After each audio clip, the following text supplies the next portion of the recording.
Hello guys! Another parcel na naman. So, unboxing time.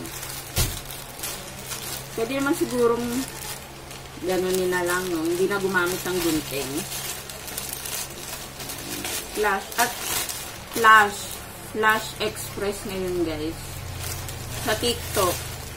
Kasi hindi na ako makapag-Shopee dahil hindi ko na mabuksan yung Shopee account ko dahil nakalimutan ko yung email ko tsaka password. Kaya sa TikTok muna ako nag-order guys. Kakagigil. Ang hirap.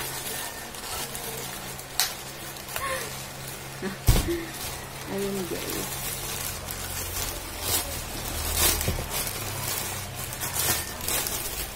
Yun guys, in-order ko.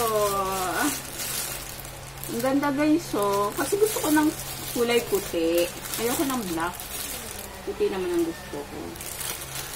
At nag-adjust talaga ako ng isang size guys.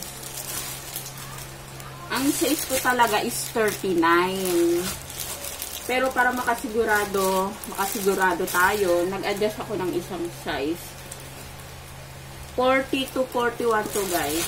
Ayun. I hope na kasya talaga siya sa akin. O ayan, ganda.